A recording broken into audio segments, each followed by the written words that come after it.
Video பார்த்துட்டு இருக்கிற உங்க எல்லாருக்கும் வணக்கம். இன்னைக்கு நான் 2012 வருஷம் ரிலீஸ் ஆன மிக்ஸ்ட் அப் அப்படின்ற ஒரு தெலுங்கு படத்தோட கதையை தான் சொல்ல போறேன். இந்த படத்தோட பொலன் என்னன்னா, ரெண்டு கணவன் மனைவிகள் பிரியலாம் அப்படின்ற மாதிரி சொல்லிட்டு முடிவு பண்றாங்க. பிரியறதுக்கு முன்னாடி லாஸ்டா ஒரு ட்ரிப் போலாம் அப்படின்ற மாதிரி சொல்லிட்டு கோவால இருக்க ஒரு ரிசார்ட்டுக்கு போறாங்க. அங்க போனக்கு அடுத்தது அவங்களுக்குள்ள ஏற்பட்ட மாற்றம் என்ன, இந்த ஜோடிகள் பிரிஞ்சாதா இல்லையா அப்படின்றதான் இந்த படத்தோட மீதி கதை. இந்த படத்தோட முழு கதை கேட்கறதுக்கு முன்னாடி முதல் யாராச்சும் இந்த வீடியோ பார்த்துட்டு இருக்கீங்கன்னா நீங்க கேட்டுக்கொண்டிருப்பது தமிழ் பாய் சேனல். நான் அறிகிறேன். இந்த சேனல் உங்களுக்கு பிடிச்சிருந்தா மட்டும் சப்ஸ்கிரைப் பண்ணி பக்கத்துல வர பெல் பட்டியும் சேர்த்து கிளிக் பண்ணிக்கிங்க. டெலிகிராம்ல ஃபாலோ பண்ணாதவங்க ஃபாலோ பண்ணிக்கிங்க. இப்ப நாம இந்த படத்தோட கதைக்குள்ள போயிடலாம். இந்த படத்தோட தொடக்கத்திலேயே ஒரு வாய்ஸ் ஓவரோட தான் ஸ்டார்ட் பண்றாங்க. அதுல பாத்தீங்கன்னா, முன்னொரு காலத்துல கணவன் மனைவிக்குள்ள எந்த ஒரு பிரச்சனை வந்தாலும் ரெண்டு பேரும் அதை ஒருத்தருக்கு விட்டு கொடுத்து வாழ்ந்துட்டு இருந்தாங்க. ஆனா இந்த காலத்து ஆண்களோ பெண்களோ என்னதான் ஒரு பிரச்சனை பிறந்தாலும் உடனே வக்கீல பார்த்து டைவர்ஸ் வாங்கிட்டு அவங்கவுங்க வாழ்க்கைய பிரிச்சுட்டு போயிடுறாங்க அப்படின்ற மாதிரி சொல்றாங்க. இப்ப அப்படியே கட் பண்ணா ஒரு தெரபிஸ்ட் கிட்ட ஒரு ஜோடி உட்காந்துட்டு இருக்கதை காட்டுறாங்க. இதுல இந்த பொண்ணு பேரு நிக்கி மற்றும் அவங்க கணவர் ரெண்டு பேரும் தான் கேஸா வந்திருக்காங்க. இவங்க ரெண்டு பேருமே காதலிச்சு தான் கல்யாணம் பண்ணிக்கிட்டாங்க. ஆனா இவங்க காதலிச்சதே அந்த ஒரு விஷயத்துக்காக தான் 24 மணி நேரமும் சம்பவம் பண்ணணும். ஆனா நிக்கிக்கு பாத்தீங்கன்னா அந்த ஆசை ரொம்பவே அதிகமா இருக்கு. எப்ப பார்த்தாலும் உங்க கணவர் கூட ரிலேஷன்ஷிப்ல இருக்கணும் அப்படின்ற மாதிரி தான் ஆசைப்படுறாங்க. ஆனா அதுக்கு நேர் ஆப்போசிட்டா அவங்க கணவருக்கு இந்த விஷயம் சுத்தமா பிடிக்காது. என்னைக்காச்சும் ஒரு நாள், அட்லீஸ்ட் மாசத்துக்கு ஒரு நாள் இந்த மாதிரி இருந்தா போதும் அப்படின்ற ஒரு மைண்ட் செட்டோட இருக்காரு. ஆனா நிக்கி பாத்தீங்கன்னா எப்படியாச்சும் அவங்க கணவர் கூட ரிலேஷன்ஷிப்ல இருக்கணும்னு சொல்லிட்டு, குறிப்பா பாத்தீங்கன்னா ஒரு சைக்கோத்தனமான ரிலேஷன்ஷிப்ல இருக்கணும்னு சொல்லிட்டு அவங்க கணவர் பாத்தீங்கன்னா கட்டி போட்டு சம்பவம் பண்ண பார்த்திருக்காங்க. இந்த ரிலேஷன்ஷிப் பார்த்தா ராங்கா போய் முடிஞ்சதுனால நிக்கியோட கணவருக்கு இது சுத்தமா பிடிக்காம டைவர்ஸ் வாங்கிக்கலாம் அப்படின்ற மாதிரி சொல்லி கோர்ட்டுக்கு போயிருக்காரு. இப்ப இந்த தெரபிஸ்டுக்கு கேட் ஆப்ல இன்னொரு ஜோடி உட்கார்ந்திருக்காங்க. இவங்க பேர் பாத்தீங்கன்னா மைதிலி மற்றும் அவங்க கணவர். சோ மைதிலியோட கேஸ் பாத்தீங்கன்னா அப்படியே நேர் ஆப்போசிட் நிக்கிக்கு. என்னன்னு சொல்லி பாத்தீங்கன்னா, நிக்கிக்கு 24 மணி நேரமும் சம்பவம் பண்ணணும் ஆசை இருக்கும். ஆனா இந்த இடத்துல பாத்தீங்கன்னா மைதிலியோட கணவர் தான் ரிலேஷன்ஷிப்ல இருக்கணும்னு சொல்லி ஆசைப்பட்டிருப்பாரு. ஒரு நாள் மைதிலி பாத்தீங்கன்னா குளிச்சு முடிச்சிட்டு ட்ரெஸ் மாத்திட்டு இருக்காங்க. ஒரு பார்ட்டிக்கு போனோம் அப்படின்ட்டு அவங்க கணவர் ரெடியாக சொல்லியிருப்பாரு. அப்போ பாத்தீங்கன்னா அந்த கணவரும் நீ ட்ரெஸ் மாத்தும் போது அழகா தான் இருக்குன்னு சொல்லிட்டு அந்த பொண்ணுக்கு ஒரு முத்தத்தை கொடுக்கிறாரு. இந்த விஷயத்தால மைதிலி பாத்தீங்கன்னா செம்ம கடுப்பாகிட்டு, இப்பதான் பார்ட்டிக்கு போகணும்னு சொல்லி திட்டிட்டு போனீங்க, அதுக்காட்டி முத்தத்தை கொடுக்குறீங்க, என்னால இப்ப ரொமான்ஸ் எல்லாம் பண்ண முடியாது அப்படின்ற மாதிரி அந்த பொண்ணு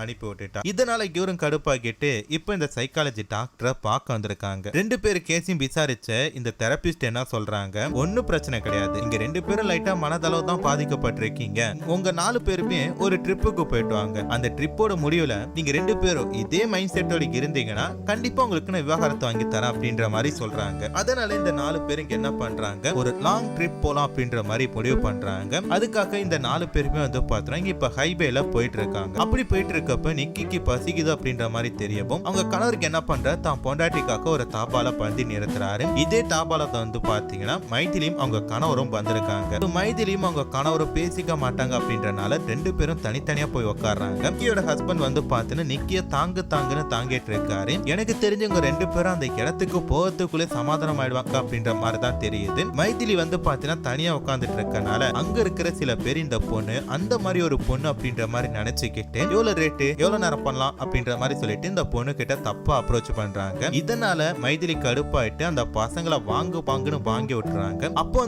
பாத்தீங்கன்னா அவங்களோட ட்ரிங்க் கீழே விழுந்துட்டு அதை அவங்க நோட் பண்ணல. ஆனா இது பாத்தீங்கன்னா நிக்கியோட ஹஸ்பண்ட் பார்த்துட்டு எப்படியாச்சும் அவங்க கிட்ட கொடுக்கணும் அப்படின்ற மாதிரி சொல்லி எடுத்து வச்சுக்கிறாரு. அதுக்கடுத்துதான் மைதிலியும் சாப்பிட்டுட்டு அந்த இடத்தை விட்டு போறாங்க. அப்போ பாத்தீங்கன்னா நிக்கியோட ஹஸ்பண்ட் அவங்க ஒய்ஃபை கூட்டிட்டு போய் கார்ல உட்கார வச்சுட்டு மைதிலி கிட்ட இந்த ரிங்க கொடுக்கணும் அப்படின்ற மாதிரி பக்கத்துல வர்றாரு. ஆனா மைதிலிக்கு என்ன பண்றாங்க, இவரும் நம்ம தப்பா தான் அப்ரோச் பண்ண போறாரு சொல்லி நினைச்சுக்கிட்டு அவரை திட்டி அனுப்பிட்டாங்க. அதுக்கு அவருக்கு என்ன பண்றாரு, இல்ல மேம் நீங்க தப்பா புரிஞ்சுக்கிட்டீங்க, அங்க நீங்க சண்டை போடும் போது உங்க ரிங் கீழே விழுந்துச்சு, அதை கொடுக்கத்தான் பந்தா அப்படின்ற மாதிரி சொல்லிட்டு போறாரு. மைதிலியும் ஐயோ சாரி என்ன மன்னிச்சிருங்க அப்படின்ற மாதிரி சொல்லிட்டு அந்த மோதிரத்தை வாங்கிட்டு போறாங்க. இப்ப இந்த 4 பேருக்கு எங்க போறாங்கன்னா, கோவாலுக்கு இருக்க ஒரு ரெசார்ட்டுக்கு தான் போறாங்க. அந்த ரெசார்ட்ல இவங்க 4 பேருமே எதிர்த்த ரூம்ல தங்கிக்கிறாங்க. அன்னைக்கு இவங்க எல்லாம் பாத்தீங்கன்னா ஒரு பார்ட்டிக்கு போனோம். அங்க பாத்தீங்கன்னா லவ்வர்ஸ் டே நடக்க போகுதாம். அதுக்கு பாத்தீங்கன்னா பிரீத்தி அப்படின்ற பொண்ணு இவங்க எல்லாரையுமே கூப்பிட்டு வரவேற்கிறாங்க. அதுக்கடுத்து பாத்தீங்கன்னா இவங்க எல்லாருமே இப்போ ஒரு நீச்சல் குளத்துல குளிக்கலாம் அப்படின்ற மாதிரி போறாங்க. நிக்கி என்ன பண்றாங்க, அவங்க ஹஸ்பண்ட் குளிக்கபா அப்படின்ற மாதிரி கூப்பிடுறப்ப அந்த பையனுக்கு என்ன சொல்றான், நான் பரலாம் அப்படின்ற மாதிரி சொல்லிட்டு போறான். ஆனா மைதிலியோட ஹஸ்பண்ட் ஆல்ரெடி தண்ணிக்குள்ள தான் உட்கார்ந்துட்டு இருக்காரு. மேல இருக்கிற தான் பொண்டாட்டியும் பா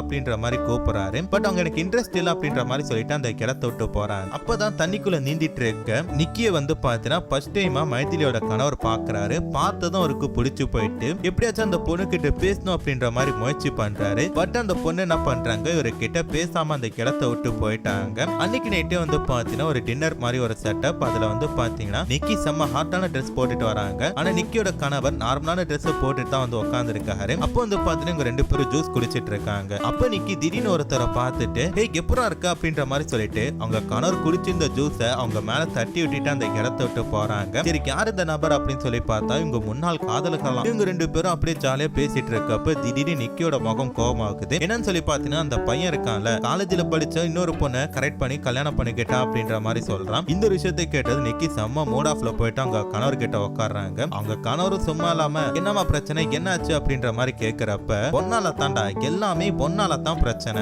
நீ எப்போ கேவலமா ட்ரெஸ் போட்டு வந்திருக்க, என்னோட ட்ரெஸ்ஸிங் கூட பாடு, உன்னோட ட்ரெஸ்ஸிங் கூட பாடு அப்படின்ற மாதிரி திட்டிட்டு இருக்காங்க. இவங்க ரெண்டு பேரும் சண்டை போட்டுட்டு இருக்க எல்லாத்தையுமே அந்த இடத்துல இருக்க பிரீத்தி வந்து நோட் பண்ணிட்டு நேரா வந்துட்டு நிக்கி உன்கிட்ட தனியா பேசணும் வா அப்படின்ற மாதிரி சொல்லி கூட்டிட்டு போறாங்க. படம் பாக்குற நமக்கு ஒண்ணுமே புரியல, ஏன் இவங்க ரெண்டு பேரும் தனியா போறாங்கன்னு சொல்லி பார்த்தா இவங்க ரெண்டு பேருமே காலேஜ் ஃப்ரெண்டா. பிரீத்தி வந்து பாத்துல நிக்கி கிட்ட அட்வைஸ் பண்ணிட்டு இருக்காங்க. இனி எத்தனை நாளைக்கு நீ வந்து அவனே நினைச்சிட்டு இருக்க போற, அவனுக்குன்னு வேற பொண்டாட்டி புள்ள எல்லாமே இருக்கு, நீ உன் ஹஸ்பண்ட் கூட அவர் நல்லா தானே உன்னை பாத்துக்கிறாரு அப்படின்ற மாதிரி சொல்லி இவங்க ரெண்டு பேரும் பேசிட்டு இருக்க. இது எல்லாத்தையுமே வந்து பாத்தீங்கன்னா மைதிலியோட கணவர் எட்ட இருந்து பாத்துட்டு இருக்காரு. ஏற்கனவே நிக்கி கிட்ட பேசணும் அப்படின்ட்டு அவருக்கு ஒரு ஆசை. இதை பயன்படுத்திட்டு நேரா போய் பேச போறாரு. என்ன மேம் ஏதாச்சும் பிரச்சனைன்னு சொல்லி கேட்கறப்ப இல்ல சார் நாங்க ரெண்டு பேரும் ஃப்ரெண்ட்ஸ் அதனால பேசிட்டு இருக்கோம் அப்படின்ற மாதிரி சொல்லிட்டு இருக்காங்க. இவங்க ரெண்டு பேரும் அப்படியே ஜாலியா பேசிட்டு ஒரு கார் பக்கம் ஒதுங்கி சரக்கு அடிச்சிட்டு இருக்க. அந்த பக்கம் நிக்கியோட கணவருக்கு என்ன பண்றாரு, தான் பொண்டாட்டிக்கு கால் பண்ணி பாக்குறாரு. அதே மாதிரி தான் மைதிலியும் அவங்க ஹஸ்பண்டுக்கு கால் பண்ணி பாக்குறாங்க. இவங்க ரெண்டு பேருமே காலை எடுக்கல அப்படின்றனால நிக்கியோட கணவருக்கு என்ன பண்றாரு, அங்க இருக்கவங்க கிட்ட என் பொண்டாட்டியை பாத்தீங்களா அப்படின்ற மாதிரி கேட்டுட்டு இருக்கேன். சரி எனக்கு தெரிஞ்ச பக்கத்துல பீச்சில வாக்கிங் கூட போயிருப்பாங்க, அது ரொம்ப ஃபேமஸா இருந்த நைட் டைம்ல அப்படின்ற மாதிரி சொல்றாரு. சரிட்டு இவருக்கு என்ன பண்றாரு, நம்ம போலாம் அப்படின்ற மாதிரி சொல்லி முடிவு பண்றாரு. இதை வந்து பாத்தீங்கன்னா மைதிலி காதல் வாங்கிட்டு சார் நானும் உங்க கூட வரேன், என் ஹஸ்பண்ட் தான் காணும், மேபி ரெண்டு பேரும் ஒன்னா கூட போயிருக்கலாமே அப்படின்ற மாதிரி சொல்றாங்க. எனக்கு ரெண்டு பேருக்கு ஏற்கனவே அந்த தாபால வந்து பழக்கம் ஏற்பட்டனால இவங்க ரெண்டு பேரும் வந்து பாத்தீங்கன்னா அந்த நைட் இரவுல அந்த பீச்ல கை கோர்த்து போயிட்டு இருக்காங்க. அப்படி இவங்க ரெண்டு பேரும் பேசிட்டு போயிட்டு இருக்கப்ப நிக்கியோட கணவருக்கு என்ன பண்றாரு, திடீர்னு வந்து பாத்தீங்கன்னா ஹீரோனுக்கு ஒரு முத்தத்தை கொடுத்துட்டாரு. ஃபர்ஸ்ட் வந்து பாத்தீங்கன்னா உங்களுக்கு பிடிக்கல பலார்னு ஒரு அறம் அரைஞ்சிட்டாங்க. பட் இருந்தாலும் அவங்க சிரிச்சுக்கிட்டு எனக்கு இது ரொம்ப பிடிச்சிருக்கு அப்படின்ற மாதிரி சொல்றாங்க. இப்படி ஒரு கேரக்டர் தான் அப்படின்ட்டு அவர் புரிஞ்சுக்கிட்டு அவங்க கூட ரொம்ப தூரம் பேசிட்டே போயிட்டு இருக்காரு. இப்போ அப்படியே கட் பண்ண மறுநாள் மைதிலி என்ன பண்றாங்க, தூங்கிட்டு இருக்கவங்க கணவருக்கு காப்பி போட்டு வந்து கொடுக்குறாங்க. அவருக்கு என்ன பண்றாரு, நல்ல கனவு கெடுத்துட்ட நாயே உனக்கு எவன் காப்பி கொண்டு வந்தான் அப்படின்னு சொல்லிட்டு செம்மையா திட்டி அனுப்பிட்டாரு. அம்மா நேத்து அந்த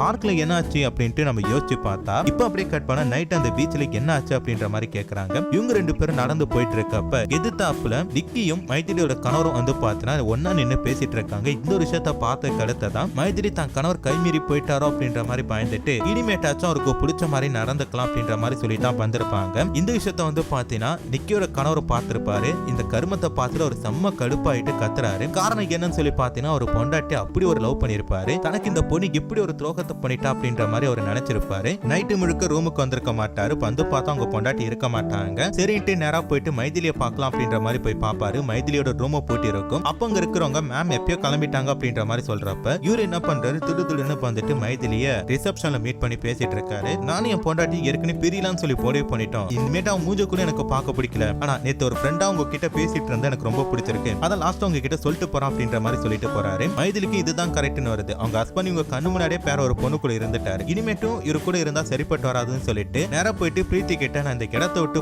போறேன் அப்படின்ற மாதிரி சொல்றாங்க.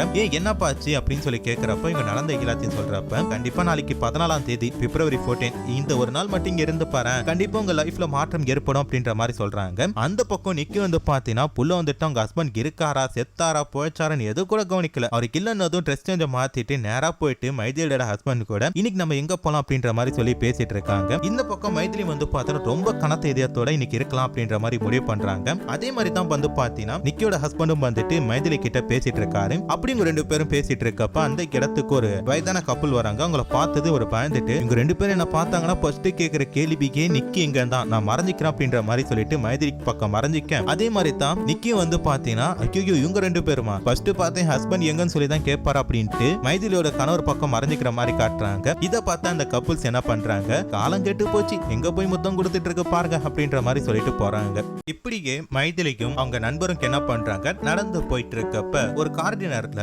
நிக்கியும் மைதிலியோட கணவரும் நின்னு பேசிட்டு இருக்காங்க. இத பார்த்ததும் இவங்க ரெண்டு பேரும் அம்மா என்ன பண்ணிட்டு இருக்கீங்க அப்படின்னு சொல்லி கேட்கறப்ப அட ஜஸ்ட் ஃப்ரெண்டு தான்ப்பா அப்படின்ற மாதிரி சொல்லி அவங்க கணவர் சொல்றாரு. உங்க ஃப்ரெண்ட்ஷிப்பை தான் நேற்று நைட்டே பார்த்தனே அப்படின்ட்டு இவங்க ரெண்டு பேரும் சொல்றப்ப அப்பாடா எங்க விஷயம் தெரிஞ்சிருச்சா, எங்க உங்களுக்கு தெரியாம நாங்க லவ் பண்ணுமோன்னு சொல்லி பழந்துட்டு இருந்தோம், சரி ஓகே நாங்க ரெண்டு பேரும் போயிட்டு வரோம் அப்படின்ற மாதிரி சொல்லிட்டு இதுங்க ரெண்டு என்ன பண்ணுது மைதிலிக்கும் நிக்கியோட ஹஸ்பண்டையும் விட்டுட்டு ரெண்டு பேரும் போயிட்டு இருக்காங்க. இதை இவங்க ரெண்டு பேரும் பார்த்துட்டு இருக்காங்க. இப்போ அப்படியே கட் பண்ணா நிக்கி என்ன பண்றா, பெட்ரூம்ல படுத்துட்டு பிரீத்திக்கு கால் பண்ணி ஒரு விஷயத்த சொல்றான். அம்மா என் மாமனார் மாமியார் பராங்கட்டு உனக்கு தெரியல, அது ஏன் என்கிட்ட முன்கூட்டியே நீ சொல்லல அப்படின்ற மாதிரி சொல்றப்ப நீ என்ன பண்ணும் ஏது பண்ணும் தெரியாது, அதுங்க ரெண்டு இந்த இடத்துல இருக்க கூடாது அப்படின்ற மாதிரி சொல்றா. இதை கேட்டு பிரீத்தி என்ன பண்றா, நீ சொல்லாமலே உங்க ரெண்டு பேரும் இந்த இடத்த விட்டு போயிட்டாங்க, உங்க மாமனாருக்கு கால்ல அடிபட்டுட்டு அவரை ஹாஸ்பிட்டல் அட்மிட் பண்ணிருக்காங்க, ஒரு நல்ல மருமகளா இருந்தா போய் பாரு அப்படின்ற மாதிரி சொல்லிட்டு காலை கட் பண்ணிட்டாங்க. இந்த ஒரு விஷயம் வந்து பாத்தீங்கன்னா நிக்கியோட ஹஸ்பண்டுக்கும் தெரியுது. அவரு போய் பார்க்கலாம் அப்படின்ற மாதிரி முடிவு பண்றாரு. அதுக்கு அடுத்ததா மைதிலி கிட்ட போயிட்டு ஒரு கொஞ்ச நேரம் பேசிட்டு இருக்காரு. அப்படி பேசிட்டு இருக்கிறப்ப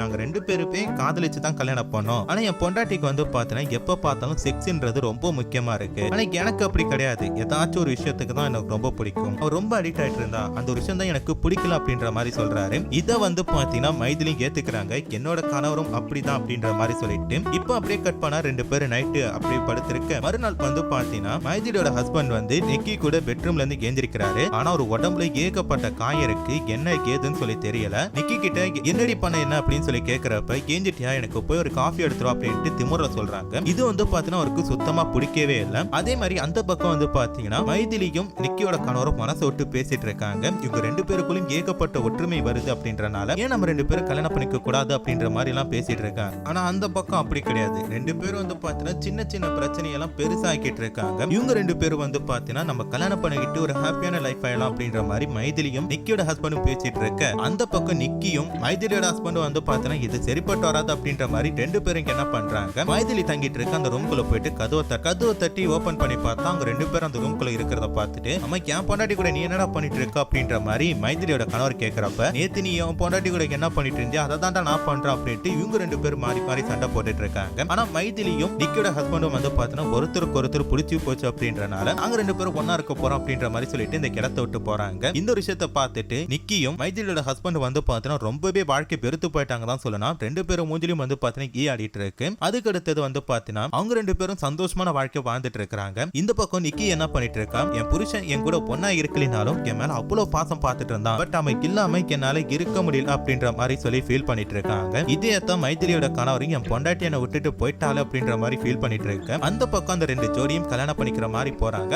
அப்படி இந்த படத்தோட கதையை முடிச்சிட்டாங்க. சோ கண்டிப்பா இந்த படத்தோட கதை பிடிச்சிருக்கும் சொல்லி நினைக்கிறேன். அப்படி பிடிச்சிருந்தா மறக்காம கமெண்ட்ல தெரியப்படுத்துங்க. அடுத்த ஒரு சூப்பரான வீடியோல பாக்குறேன். அது வரைக்கும் டாடா பை பை.